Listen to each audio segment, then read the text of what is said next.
আকাশে প্রচুর কালো মেঘ করেছে। মনে হচ্ছে একটু পরেই ঝড় বৃষ্টি আসবে। তুই কিন্তু ভুলেও বাইরে যাবি না।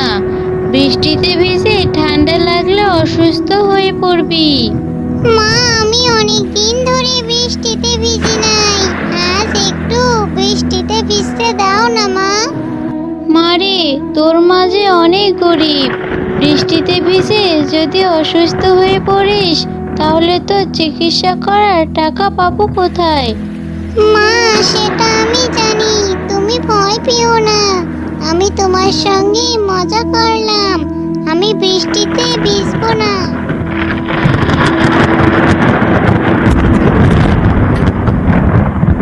মারে, বৃষ্টি নেমে পড়েছে। এই ঘরের মধ্যে দাঁড়িয়ে থেকে লাভ নেই। চল আমরা শুয়ে পড়ি।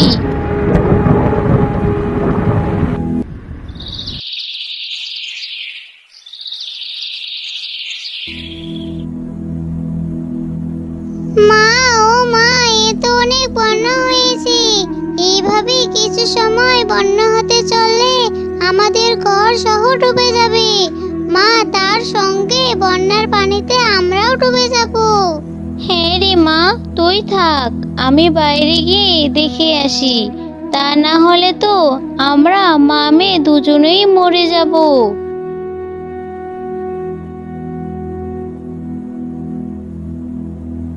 এ কি অবস্থা! বন্যা তো সবকিছু ডুবে গেছে। আমি একটা কাজ করি, আমরা মা ও মেয়ে দুজন মিলে ঘরের চালে উঠে পড়ি। এছাড়া তো কোনো উপায় নেই।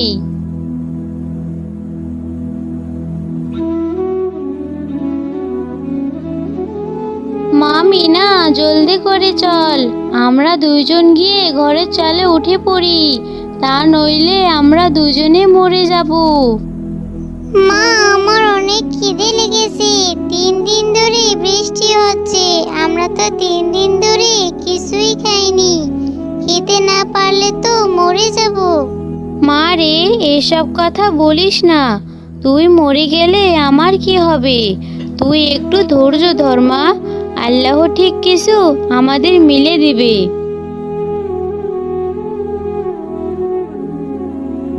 মা রে, এখন তো রাত হয়ে গেছে। আজ রাতটা এই ঘরে চালে ঘুমিয়ে কেটে দেই, কালকে দেখা যাবে।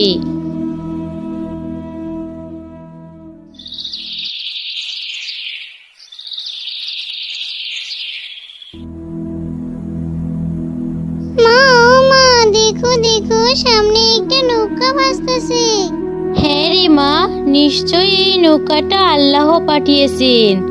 মা মিনা, চল এই নৌকা করে আমরা বাঘিনী মামির বাড়িতে যাই। আমাদের এই অবস্থা দেখলে উনিও আমাদেরকে নিশ্চয়ই সাহায্য করবেন। বাঘিনী মামি, অনেক আশা নিয়ে তোমার বাড়িতে এসেছি। এই বন্যায় আমাদের ঘর ডুবে গেছে। তুমি আমাদেরকে তোমার ঘরে একটু আশ্রয় দাও। তোর ঘর ডুবে গেছে তা আমি কি করব?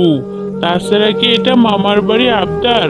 রাস্তা থেকে কেউ এসে আশ্রয় চাইবে আর আমি আশ্রয় দেব? বাঘিনী মামি, এসব কথা বলো না। আমি বেশি দিন থাকবো না। বন্যা ঠিক হয়ে গেলে চলে যাব। তাছাড়া আমাদের আশ্রয় দেওয়ার মতো তুমি ছাড়া আর কেউ নেই। প্লিজ মামি, তুমি আমাদেরকে ফিরিয়ে দিবে না? না না, আমি তোদেরকে থাকতে দিতে পারবো না। তোরা আমার ঘরে থাকলে আমার ঘরগুলো নোংরা হয়ে যাবে। ভাগ বলছি, এখান থেকে ভাগ। মামার বাড়ি আবদার পেয়েছি, দৌড়ে এসেছি। বাঘিনী মামি তো আমাদেরকে থাকতে দিল না। এখন আমরা কোথায় যাব? কার কাছে যাব? মা, যে ঠান্ডা লাগছে। এইভাবে আর কতদিন নৌকায় ভেসে ভেসে থাকবো? বৃষ্টি থামানোর তো নামই নেই। জানি না রে মা, এভাবে আর কতদিন বৃষ্টি থাকবে কিছুই বুঝতে পারছি না। দেখি কোথাও শুকনো জায়গা পাই কিনা। আরে ওই তো সামনে একটা দ্বীপ দেখা যাচ্ছে, চল আমরা ওখানে যাই।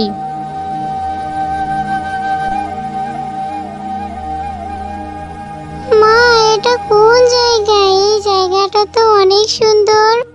এটা কোন জায়গা জানি না রে মা, আমিও কোনোদিনও এত সুন্দর জায়গা দেখিনি। চল আমরা কোথাও আশ্রয় পাই কিনা খুঁজে দেখি।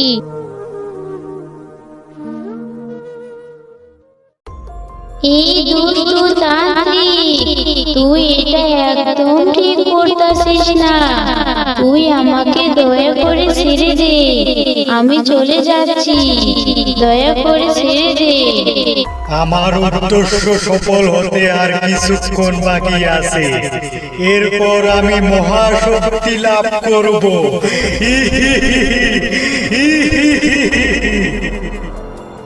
তান্ত্রিক, তুই যা করার করে নে, তোর উদ্দেশ্য কোনোদিনও পূর্ণ হবে না, মনে রাখিস। এই বেশি চেঁচাচেঁচি করলে এক্ষুনি তোকে মেরে ফেলবো। আমি তোকে ছেড়ে দেওয়ার জন্য নিয়ে এসেছি নাকি? আজ মহাপূর্ণিমা রাত, আজ আমি তোকে বলি দিতে পারলে আজ আমি সর্বশক্তি লাভ করব, আমি অমর হয়ে যাব।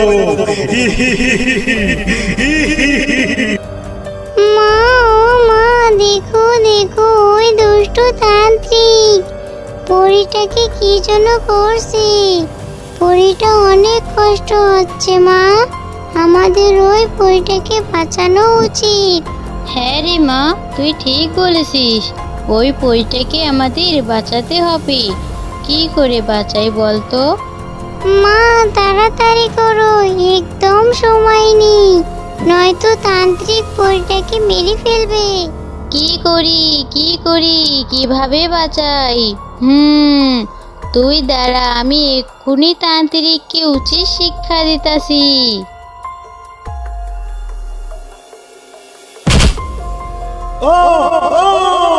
এ কি করলি শিয়ালিনী, আমার অমর হওয়ার স্বার্থ নষ্ট করে দিলি। বাঁচাও বাঁচাও, মরে গেলাম।